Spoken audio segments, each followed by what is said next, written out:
Yeah, this economics paper 1, 2018, October, November, multiple choice. So we have the first question. It said, which part of production involves risk taking? So when we talk about risk taking, it's not capital, because capital is an investment, or capital is, these are resources that we're using, producing other resources. It's not capital.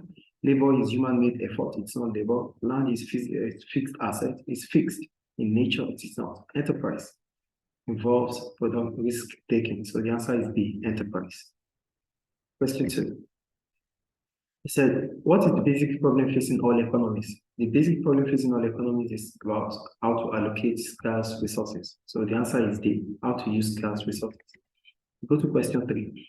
It said, the diagram shows the production possibility curve of an economy. We have the capital goods and the consumer goods. So what will happen to the opportunity cost of producing more units of consumer goods in terms of capital goods as the economy moves down its PPC from point X to point Z?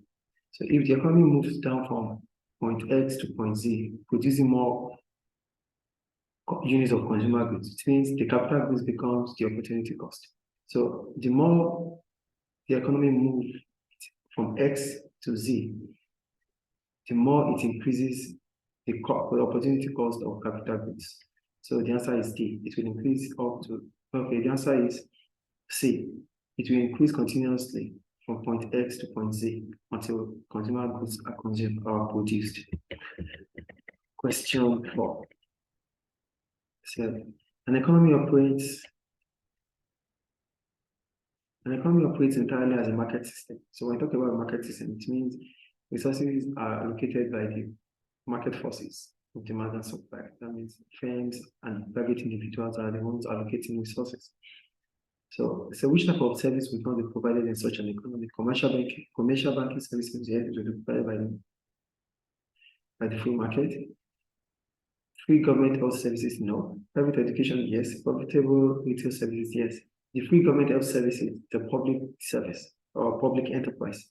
It can be performed, we can see it can be provided in the markets, in the mixed economy system or the planned economy. So the answer is B, question 4B. Question 5. It says, the diagram shows the equilibrium market price, PE, and quantity QE for rice in a country. Which government action could cause the market price of rice to become P1? That is, what will make market price to increase from PE to P1?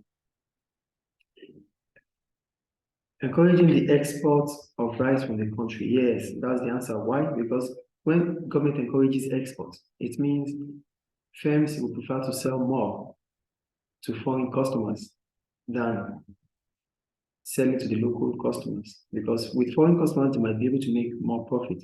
As a result, the local markets might witness scarcity. And if there's scarcity of rice, then the price will increase from PE to P1.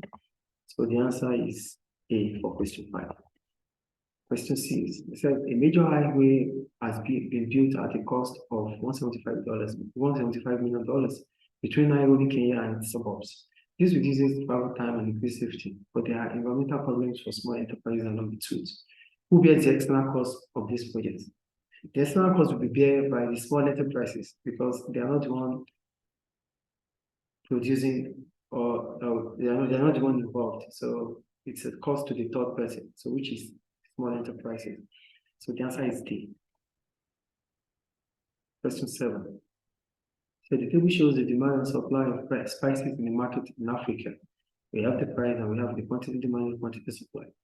So the price increases from 20 to 30. So our P1 is 20, the quantity demanded is 40. Our P2 is 30, the quantity demanded is 30. So we should find the price elasticity of demand. But the price elasticity of demand, which is the degree of responsiveness between the quantity demanded of a product as a result of a change in price. So the PED is Q2 minus Q1 over Q1 divided by P2 minus Q1 over P1. We have our Q2 to be 30 minus 40 over 40 divided by 30 minus 20 over 20. So we have 10 over 40 divided by 10 over 20. So 1 over 4 multiplied by 2 over 1. So 1 times 2 is 2. 4 times 1 is 4. 2 divided by 4 is 1.5.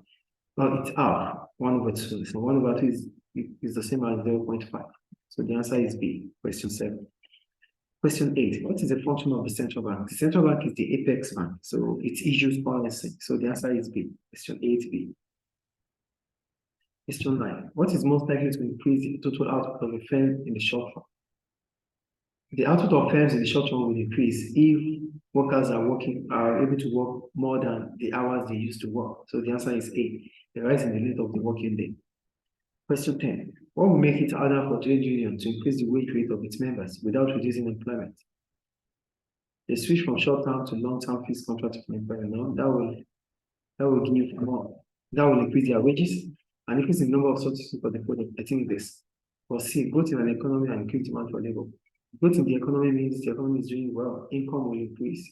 Revenues will be more for firms, so they can increase wages.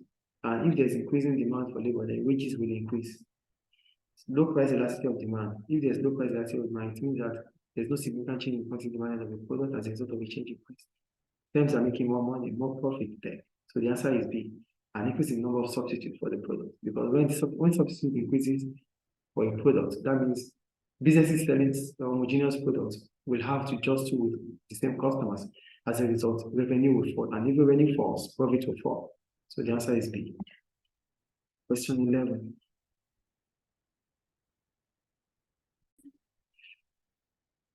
Question 11. What is likely to assist the government policy of reducing inflation? Inflation is a persistent rise in the prices of goods and services. What does inflation do? Inflation reduces consumer spending. So let's see what options we have here that could reduce consumer spending.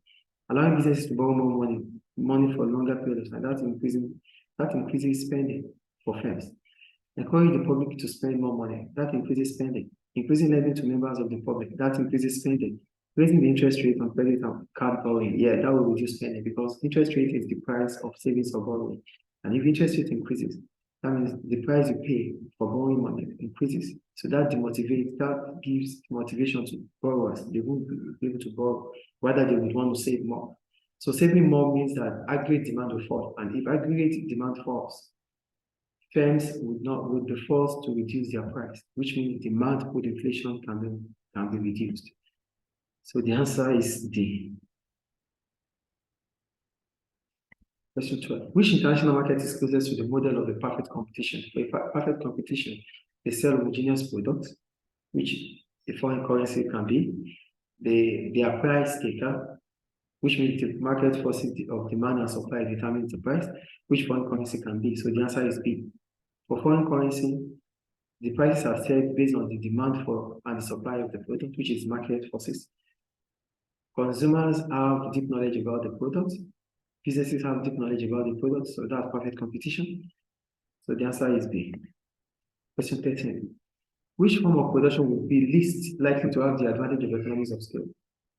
Definitely it's going to be the handmade jewelry because it's a small business. And small businesses don't have large scale of production, they have smaller scale of production. As a result of that, they won't be able to enjoy any economies of scale, either purchasing of economies of scale or financial economies of scale. Whichever economies of scale, a small business won't be able to enjoy it. So the answer is C. 13. Question 14. Here the table shows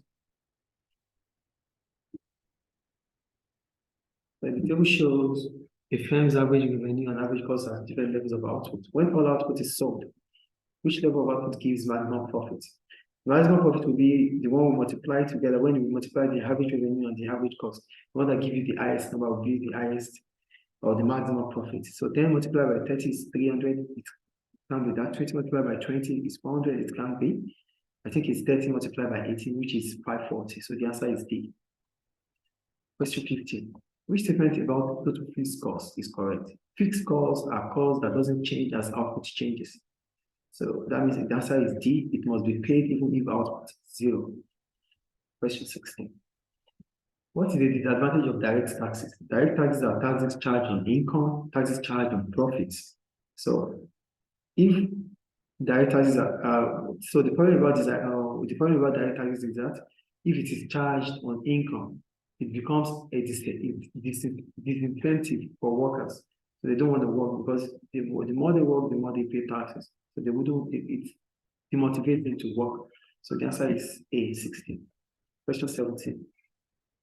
When the government said to balance its budget, balanced budget means your total export equals your total imports, or your total imports equals your total exports. So the answer is D. Question 18. So in the diagram, which level of subsidy per kilo would the government have to give to producers to encourage them to increase production from 20 to 30? So to increase from 20 to 30, it should be from 12 to, at 12, they produce 20. At 20, they produce 20. So it will be 20 minus 12, which is 8. So they have to, government have to give subsidy of $8 per kilo, which is C. Question 19. In which case is success of the government in achieving the first aim likely to cause problems in achieving the second? Government aim, one of the government aim is to reduce unemployment. So which full employment can be? Or if there's full employment, what is the problem about full employment? When there's full employment, income level will rise in the economy. As a result of that, aggregate demand will increase. And if aggregate demand increases in the economy, firms might not be able to meet up with the supply. As a result, it causes demand pull inflation. So price will not be stable. So the answer is A. Question 19A. Question 20. An increase in which economic indicator is usually taken as the measure of the country's economic growth? Economic growth means that the country's GDP is increasing. So the answer is D, the gross domestic product. 21. What is used to measure inflation? Inflation is based on the price level. So the answer is A, the consumer price index, CPI.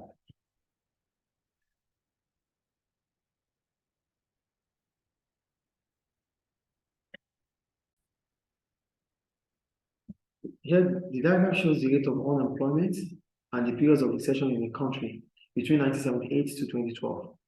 So what can be concluded from this diagram? So let's look at the diagram. We have the line for recession, okay? So basically what I see in this diagram is that for each recession years, the unemployment rate increases. So let's check the options we have. The unemployment rate peak in the recession year, the unemployment rate goes during the recession period. So yeah, the answer is D. The unemployment rate goes during recession period. So basically, when you see during recession, the unemployment increases. Each recession year, the unemployment rate increases. So the answer is D. Question 23. A country experienced its usual August increase in the rate of unemployment. Unfortunately, this was followed by the loss of jobs resulting from the regular downturn in the global economic activity. So we have two types of unemployment here. The first one is August increase, usual August increase, that's seasonal unemployment. So I think the answer is C. And for a downturn in the global economic activity, it means there's downturn in the economic activity. That means all economic activity is falling, and if they are falling, it's going to affect both consumers and producers. So it is cyclical. So the answer is C for usual August and cyclical for regular downturn. So the answer is C. Question 24. Iran has recently experienced a natural increase in population. Natural increase in population, what is the most likely cause of this? When we talk about natural increase, it's either through birth or death. So if there's an increase through natural, if there's an increase through natural cause, so that means that the birth rate exceeded the death rate. So the answer is C. Question 25. The table shows economic indicators. Which combination of indicators is most likely to represent a developed country? A developed country will have less primary sector, which is around 3 years, less birth rate, which is around 10 years, and higher percentage of literacy, population rate in literacy, which has the highest in 98. So the answer is A. Lowest percentage in the primary sector, because the developed economy, they work mostly, they have the largest population working in the tertiary sector. They have low birth rate and they have high literacy rate. So the answer is A for 25. Question 26. Developing countries are sometimes given aid by charities and foreign governments. Which aid program will be least likely to lead to a long-term economic growth? The building of an irrigation system, that will lead to economic growth because it will help agriculture. The construction of new airports, that will increase economic growth because it will help for import and export of services. Distribution of gifts of food, this is consumption. You can only eat it and it's not going to last forever. The training of technical staff will improve skills and knowledge of the population, which can also lead to economic growth. So the answer is C. 27. What is the valid economic argument in favor of trade protection? Trade protection is just about helping infant industries, to protect infant industries so that they can also grow and compete with larger firms. So the answer is C. It helps support infant industries. 28. What is most likely to happen if South Korea builds a factory in Switzerland that becomes profitable? If South Korea builds a factory in Switzerland, that would increase the gross national income of South Korea, which means more investment. So the answer is B. South Korea's investment income will increase. The answer is B. Because GNI is GDP plus investment abroad, which is income. 29. Which government policy is most likely to improve a country's balance of trade? A balance of trade of a country can increase if there's more of export. And export can also increase in a country if the country's exchange rate is falling. Because if the exchange rate of a country is falling, that means the country would be able to export more, as in the country will be able to be internationally competitive. And more exports would bring more income to the country. So the balance of trade will improve. So the answer is B. And question 30. They said the table shows the tariff imposed on imported tropical fruit in the European Union according to degree of processing. Fresh tropical fruit is 8%, canned tropical fruit is 11.3%, bottled tropical fruit drinks is 23.6%. What might be the reason for this pattern of tariffs? I think the government wants to improve or wants to encourage fresh tropical fruits. So let's say to encourage imports of processed products into the EU, no. To encourage tropical countries exports, no. To help manufacturing industries in the EU, yes. It helps manufacturing industries in the EU, so they will be able to use fresh tropical fruits. So that's all about paper 1, 2018, October, November. If there's any question, you can send it through the comment section. Thank you.